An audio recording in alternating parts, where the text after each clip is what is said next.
Hello प्यारे बच्चे, कैसे हो आप सब। आशा करता हूँ कि आप सब काफ़ी अच्छे होंगे। जैसे कि हम बात करें कि बहुपद है ना, क्योंकि हमारा नेक्स्ट चैप्टर स्टार्ट होने वाला है। हम क्लास 10 का फर्स्ट चैप्टर यानी कौन सा था हमारा, रियल नंबर्स है ना, वास्तविक संख्या, जो कि हम डाल चुके हैं और उस पर काफ़ी अच्छा रेस्पॉन्स भी मिला।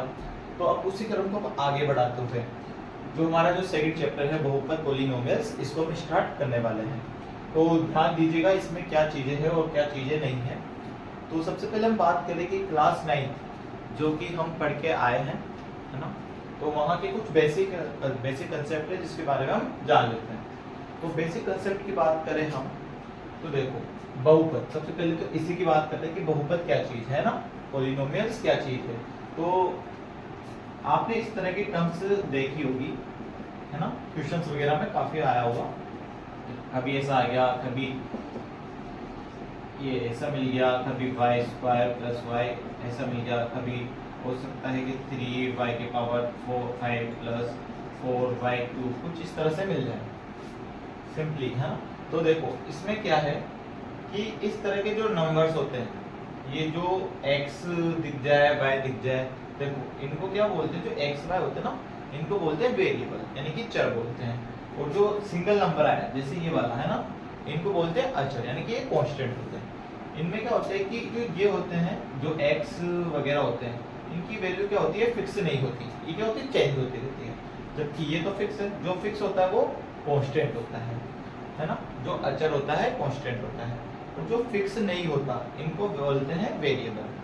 तो जब वेरिएबल के ऊपर होल पावर दिखे, होल पावर मींस पूर्ण संख्या मतलब 0 1 2 3 इस टाइप की जो संख्या होती है उन्हें पूर्ण संख्या बोलते हैं, होल नंबर बोलते हैं। तो वेरिएबल के ऊपर होल पावर हो यानी पूर्ण संख्या हो, देखो यहाँ पे भी ये 2 है, इस पे 1 है ना। तो इस तरह की जो टर्म्स होती है इनको क्या कहेंगे, पॉलिनोमियल्स कहेंगे यानी कि बहुपद कहेंगे। बस वेरिएबल के ऊपर यानी कि जो हमारे जो चर है, चर के ऊपर क्या हो, पावर्स होल नंबर हो। ठीक है, आगे देखते हैं, है ना। अच्छा, बहुपद के टाइप्स भी होते हैं। क्या टाइप्स की, जैसे मोनोमियल्स हो गया एक, है ना, एक बायनोमियल्स हो गया, ट्राइनोमियल्स हो गया, एक पदी, द्विपदी और त्रिपदी। सिंपल सा कंसेप्ट है, जिसमें एक पद है, जिसमें 1 टर्म्स है, वो मोनोमियल्स होगा। यानी कि बात करें 2x² सिंगल टर्म्स है, y² सिंगल टर्म्स है, y³ सिंगल टर्म्स है, 10x² सिंगल टर्म्स है। तो ये जो होते हैं सिंगल टर्म्स वाले, एक पद वाले, उन्हें एक पदी बोलते हैं, मोनोमियल्स बोलते हैं। बायनोमियल्स ये क्या है, जिसमें 2 पद हो यानी 2 टर्म्स हो, है ना। 2x² + 2x 2 टर्म्स हो गई, y² + z 2 टर्म्स हो गई, 3x + 5 इसमें भी 2 टर्म्स हो गई। ठीक है, तो जिनमें भी 2 टर्म्स होती है यानी कि 2 टर्म्स होती है, उनको क्या बोलते हैं, बायनोमियल्स यानी कि द्विपदी बोलते हैं। ओके, आगे देखते हैं। त्रिपदी, नाम से ही पता होता है, ट्राइनोमियल्स है ना, त्रिपदी यानी कि नाम से ही पता चला है कि इसमें 3 टर्म्स होगी, 3 टर्म्स लिख लो, x² + 2x + 5 हो गई 1 2 3। एक और 10x² + 5y + 6 इस टाइप की, है ना, इसमें भी 3 टर्म्स हो गई। और सब पे देखो, इन सब पे पावर्स, जो ये वेरिएबल है यानी कि जो चर है, इन चर पे हमेशा पावर होल नंबर होगी है। चलो आगे बात करें हम, तो आगे बात करें हम पावर्स ऑफ पॉलिनोमियल्स। ये पावर्स ऑफ पॉलिनोमियल्स यानी बहुपद की घात ये क्या है, जैसे कि मैंने यहाँ पे 3 एग्जांपल दिए हुए हैं। तो अगर हमसे पूछे कि पावर्स ऑफ पॉलिनोमियल्स बताओ यानी कि बहुपद की घात बताओ, और ये जो पॉलिनोमियल्स दिया हुआ है, इस पॉलिनोमियल्स को आप ध्यान से देखिएगा, तो इसमें जो मैक्सिमम पावर होती है, जैसे इसमें मैक्सिमम पावर कितनी है, 5 है, तो इसकी जो पावर ऑफ पॉलिनोमियल्स है यानी कि जो बहुपद की घात है, वो हमारी इसमें हो जाएगा ये 5, यानी कि ये 5 घात वाला, 5 घात वाला बहुपद है। यानी कि पावर्स कितनी है इसकी, 5 है ना, 5 पावर्स वाला पॉलिनोमियल्स है। इसमें देखो यानी कि हमें देखना है मैक्सिमम पावर कितनी है, अधिकतम पावर कितनी है, उसकी घात उतनी ही होगी। इसमें मैक्सिमम पावर कितनी है, 3 है ना, तो ये 3 पावर का हो गया यानी कि 3 घात का हो गया। इसमें मैक्सिमम पावर 2 है ना, तो ये दो 2 पावर्स का हो गया है ना, बहुपद की घात इसकी कितनी होगी, इसकी 2 होगी। अच्छा आगे देखते हैं अचर बहुपद यानी कि कांस्टेंट पॉलिनोमियल्स। ये क्या है, ऐसा बहुपद, ऐसा पॉलिनोमियल जिसके अंदर वेरिएबल नहीं होता है ना, वेरिएबल नहीं होता, सिंगल नंबर है, जैसे 10 हो गया, 2 हो गया, 6/2 हो गया, 5/2 हो गया, मतलब इस टाइप के जो भी नंबर्स रहे होंगे इनको हम क्या बोलेंगे, अचर बहुपद यानी कि कांस्टेंट पॉलिनोमियल्स। अब देखो पॉलिनोमियल्स में ये 3 इंपॉर्टेंट चीजें हैं, इनको समझो ना कि क्या है। एक होता है लीनियर पॉलिनोमियल्स यानी कि रैखिक बहुपद, ऐसा बहुपद यानी कि ऐसा पॉलिनोमियल जिसके अंदर मैक्सिमम पावर 1 हो। जैसे कि मैं बात करूँ 2x + 10, इसमें जो वेरिएबल है इसकी मैक्सिमम पावर, वेरिएबल के ना मैक्सिमम पावर कितनी है, 1 है। तो ये कैसा हो गया, लीनियर पॉलिनोमियल हो गया यानी कि रैखिक बहुपद। इसके हम एक और एग्जांपल ले लेते हैं, y + 6, इसमें भी ये वेरिएबल के ऊपर पावर्स कितनी, मैक्सिमम पावर 1 है। तो ये रैखिक बहुपद यानी लीनियर पॉलिनोमियल्स। क्वाड्रेटिक पॉलिनोमियल्स की बात करें यानी कि द्विघात बहुपद, ये क्या होता है कि जिसकी मैक्सिमम पावर 2 नजर आ जाए। ये हो गया x² - 3x + 5, ये हो गया, मतलब इनकी मैक्सिमम पावर कितनी, 2, जिसकी मैक्सिमम पावर 2 नजर आएगी वो हमारा कैसा होगा, द्विघात बहुपद यानी कि क्वाड्रेटिक पॉलिनोमियल्स। क्यूबिक पॉलिनोमियल्स जिसमें कि पावर्स कितनी हो, 3 पावर्स हो, 2x³ + 5x² + 6x + 10, इस टाइप के जो नंबर्स होंगे इसमें मैक्सिमम पावर देख लो कितनी है, मैक्सिमम पावर इसकी 3 है, अधिकतम पावर इसकी 3 है, ठीक है। तो इसको बोलेंगे हम क्यूबिक पॉलिनोमियल्स यानी कि त्रिघात बहुपद।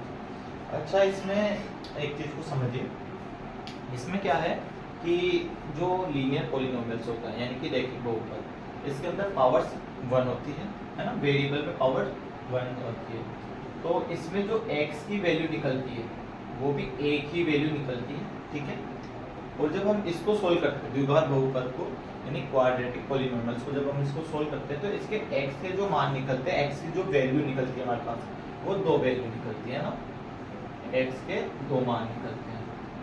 अब वो डिफरेंट हो सकते हैं, सेम हो सकते हैं, है ना, वो सोल्व करने के बाद हमें पता लगता है। वैसे ही अगर ट्राइनोमियल्स क्यूबिक पॉलिनोमियल्स को अगर हम सोल्व करें तो क्यूबिक पॉलिनोमियल्स में पावर्स कितनी है, 3। तो इसमें जो x की वैल्यू निकलेगी वो भी हमारे पास में कितनी निकलेगी, 3 वैल्यू निकलेगी, है ना, ठीक है। अच्छा जो ये x की वैल्यू निकलती है, x का जो मान निकलता है इसको हम जीरोज बोलते हैं, जीरोज यानी कि शून्य, इनको हम क्या बोलते हैं, शून्य। तो हमें अभी क्वेश्चन मिलेंगे 2.1 हम स्टार्ट करते हैं, तो उसमें क्वेश्चंस होंगे कि शून्य ज्ञात करो, जीरोज फाइंड करो, है ना। देखते हैं क्वेश्चंस को, देखते हैं 2.1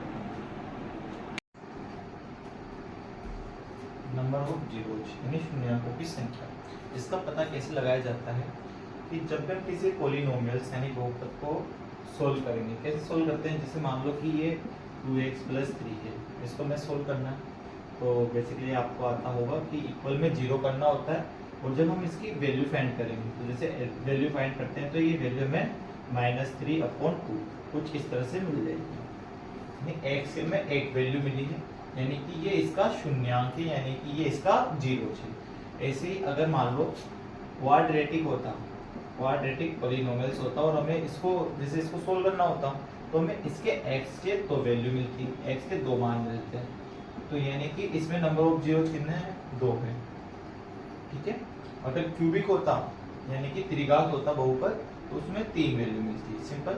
यानी कि जो रैखिक बहुपद होता है यानी कि लीनियर पॉलिनोमियल्स में 1 मिलेगी, क्वाड्रेटिक में 2 मिलेगी और क्यूबिक में 3 मिलेगी। इसके बाद बात करें अगर हम कि ग्राफ के अंदर अगर हमें पूछा जाए, जो कि 2.1 के अंदर हमसे ये नंबर ऑफ जीरो पूछा गया है, शून्यांकों की संख्या पूछी गई है, और इसमें क्या है, जैसे ये तो x एक्सिस हो गया, ये y एक्सिस हो गया, ठीक है।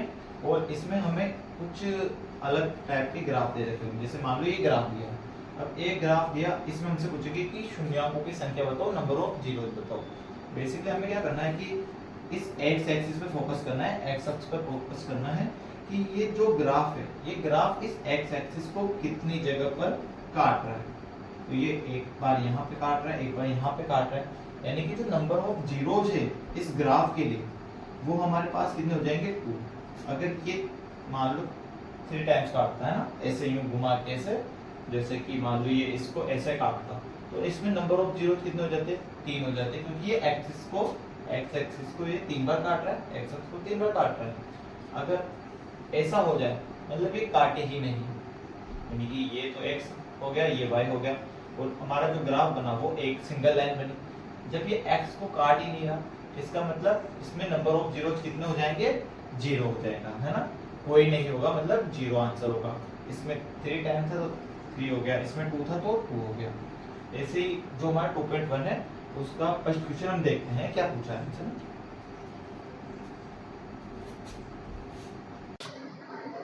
जैसा कि 2.1 ये फर्स्ट वाला क्वेश्चन दिया हुआ है हमें, और इस फर्स्ट वाले क्वेश्चंस में हमें नंबर ऑफ जीरोज फाइंड करने हैं पॉलिनोमियल्स के, यानी कि शून्यांकों की संख्या फाइंड करनी है। तो देखो 1 2 3 4 5 6 है ना, ये 6 इसके पार्ट दे रखे हैं, और इसमें हमें बताना है कि शून्यांकों की संख्या कितनी है, नंबर ऑफ जीरोज कितने हैं। तो देखो जैसा कि हमने अभी देखा कि जब एक्स एक्सिस को जब ग्राफ काटता है तो वो उसको कितनी जगह पे काटता है, जितनी जगह पे वो उसको काटता है वो उतने ही हमारे शून्यांक होते हैं, उतने ही हमारे जीरोज होते हैं। तो यहाँ पे ये जो ग्राफ बना हुआ है, ये जो ग्राफ बना हुआ है ये एक्स एक्सिस को काट ही नहीं रहा। जब काट ही नहीं रहा तो फिर इसका आंसर आएगा 0, यानी कि नंबर ऑफ जीरोज 0 है, शून्यांकों की संख्या 0 है।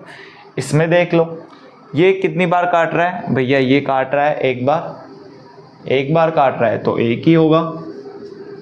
इसको देखो ये 1 2 3, यानी ये 3 टाइम्स काट रहा है, 3 बार काट रहा है, ये लो भैया 3।